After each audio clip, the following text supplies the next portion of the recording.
Hello viewers, আজকে যে টপিকটা নিয়ে আলোচনা করব সেটা হচ্ছে ওবিসি রিভ্যালিডেশন। তো এই টপিকটা সম্বন্ধে আলোচনার আগে একটা জিনিস বলে দিই যে রিভ্যালিডেশন পুরনো যে সার্টিফিকেটগুলো ছিল, মানে আগস্ট মাসের 2025 এর আগের যে সার্টিফিকেটগুলো ছিল ওগুলো চেঞ্জ হয়ে আবার নতুন করে রিভ্যালিডেট করাতে হবে সার্টিফিকেটগুলো। তো অনেকেই কি ডকুমেন্টস জমা দেবে, কিভাবে লিখবে, সেই নিয়ে অনেকেই ধন্দে থাকে।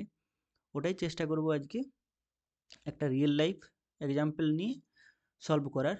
তো এখানে একজন জমা দিয়েছে, তার কাছ থেকে পারমিশন নিয়েই এটা ভিডিওটা করছি। তো এখানে কি হবে, তো একটা যে ডকুমেন্টসগুলো দেওয়া হবে ডকুমেন্টসগুলো নিচে দেওয়া আছে। তো ডকুমেন্টসগুলো দিয়ে আমরা যখন জমা করব তখন একটা মহকুমা শাসককে একটা দরখাস্ত লিখব। সেটার প্যাটার্নটা হবে এইরকম।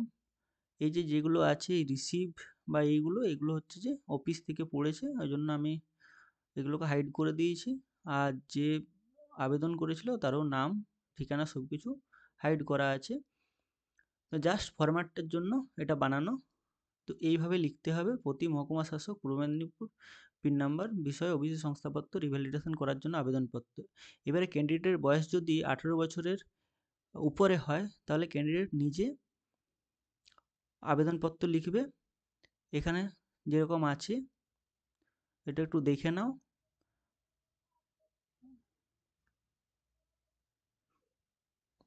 এখানে তারিখ, মোবাইল নাম্বার এইসবগুলো লিখবে।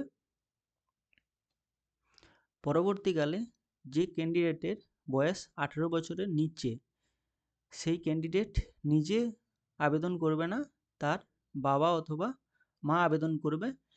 তো তার যে টাইপটা হবে সেটা এরকম: প্রতি মহকুমা শাসক যা আছে এখানে, বিষয় টিষয় যা আছে একই থাকবে।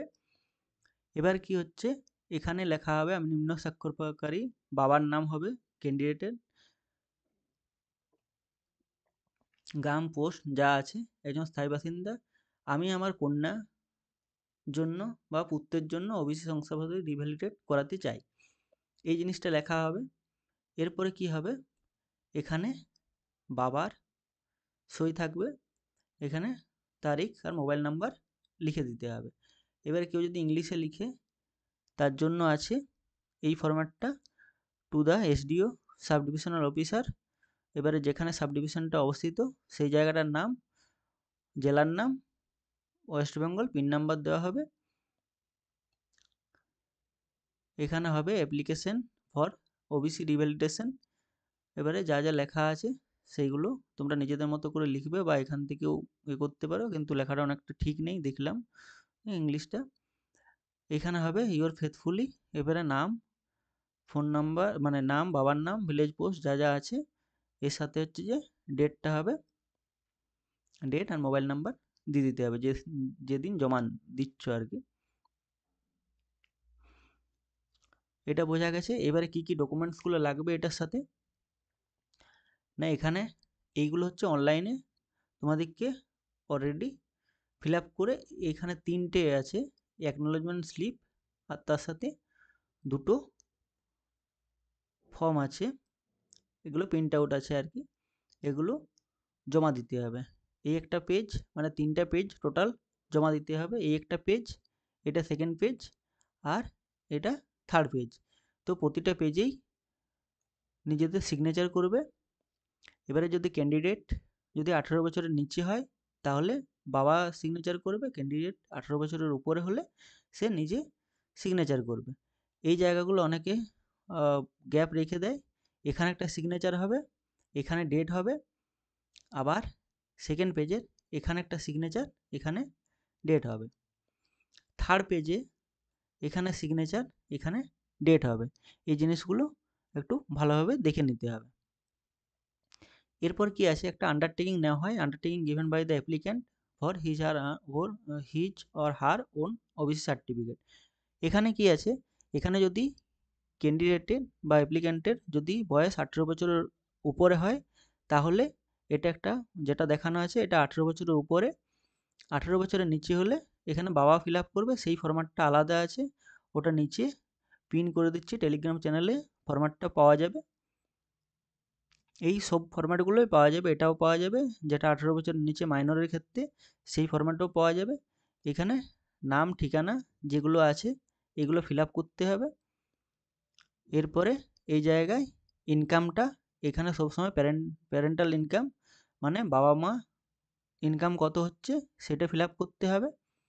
এবারে নিচে সিগনেচার অ্যাপ্লিক্যান্টের সিগনেচার করতে হবে।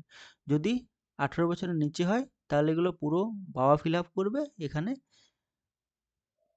অ্যাপ্লিক্যান্টের বাবা সাইন করবে। এবারে আরেকটা আছে আবেদনকারী পিতা ও মাতা কর্তৃক প্রদত্ত অঙ্গীকারপত্র। এখানে বাবা মা নাম পেশা এগুলো যেগুলো আছে এগুলো বাংলাতেই লেখা আছে, তো এইগুলো দিয়ে দিতে হবে। এবারে পিতার স্বাক্ষর মাতার স্বাক্ষর আর তার সাথে আবেদনকারীর স্বাক্ষর। এরপর কি আছে ইন্সপেক্টর অর হচ্ছে বিডিও অর ইও চেয়ারম্যান ইনাদের কারো কাছ থেকে সই সিল এটা লাগবে। ইনারা হচ্ছে ভেরিফিকেশন করবেন যে সত্যিকারেরই এখানে এনাদের পেশা বা আয় ঠিকঠাক আছে কিনা, এটা ভেরিফাই করে এনারা এখানে সই করবেন। এবারে একটা সার্টিফিকেট, এটা ইনকাম সার্টিফিকেট। ইনকাম সার্টিফিকেট বের করতে হবে, কার বেরোবে না অ্যাপ্লিক্যান্টের বাবার নামে সবসময় ইনকাম সার্টিফিকেটটা বেরোবে।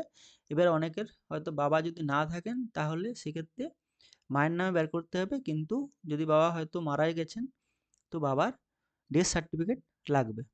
এটা বিডিও অফিস থেকে ইনকাম সার্টিফিকেটটা বেরোবে যদি ব্লকের আন্ডারে কারো বাড়ি হয়, আর যদি পৌরসভাতে বাড়ি হয় মিউনিসিপ্যালিটিতে তাহলে এসডিও স্যারের কাছ থেকে বেরোবে। এটা দিতে হবে।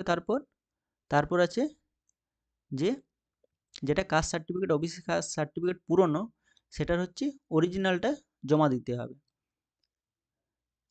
অরিজিনালটা জমা দেওয়ার পরে এবারে কিছু কিছু যে ডকুমেন্টসগুলো লাগছে অ্যাপ্লিক্যান্টের হচ্ছে যে অ্যাডমিট অথবা বার্থ সার্টিফিকেট। কেউ যদি হয়তো মাধ্যমিক না দিয়েছে তাহলে বার্থ সার্টিফিকেট দিতে হবে।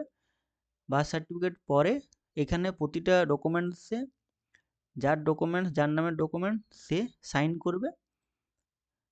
এখানে আধার দেওয়া হবে, ভোটার কার্ড দেওয়া হবে আর রেশন কার্ড দেওয়া হবে। অ্যাপ্লিক্যান্টের এই চারটে লাগবে। প্রথমে কি হচ্ছে না অ্যাপ্লিক্যান্টের যেটা ওবিসি সার্টিফিকেটটা আগে ছিল ওটা লাগছে, তার সাথে হচ্ছে যে অ্যাডমিট কার্ড অথবা বার্থ সার্টিফিকেট, আধার কার্ড, ভোটার কার্ড। যদি 18 বছর না হয়ে যায় তাহলে এটা দিতে হবে না, 18 বছর না হলে তো ভোটার কার্ড হয় না। আর রেশন কার্ড এগুলো দিতে হবে। আর ক্যান্ডিডেটের যে বাবা বাবা না থাকলে মা ওনাদের আধার ভোটার আর রেশন কার্ড দিতে হবে। এইভাবে অ্যাপ্লাই করতে হবে। এগুলো দিয়ে সব ডকুমেন্টসগুলো দেখে নেবে ঠিকঠাক আছে কিনা।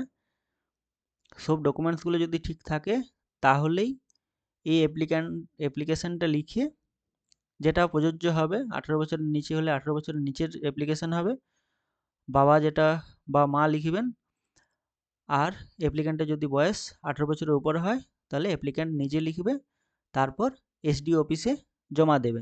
এখানে একটা জিনিস বলার আছে যে এই যে নাম্বারটা আছে অ্যাপ্লিকেশান নাম্বারটা ওবিসি ডাব্লিউবি 02 যদি থাকে, এই সংখ্যাটা যদি থাকে 02, এটা হচ্ছে ডাইরেক্ট এসডিও অফিসে জমা হবে। আর যদি এখানে 02 জায়গায় যদি 01 থাকে তাহলে ওটা ব্লককে জমা হবে, বিডিও অফিসে জমা হবে। ওটাকে বলা হবে রি-ইস্যু। এটা যেমন রিভ্যালিডেশন বলছি, ওটাকে বলা হবে রি-ইস্যু। তাহলে পুরো প্রসেসটা আশা করি বোঝা গেল।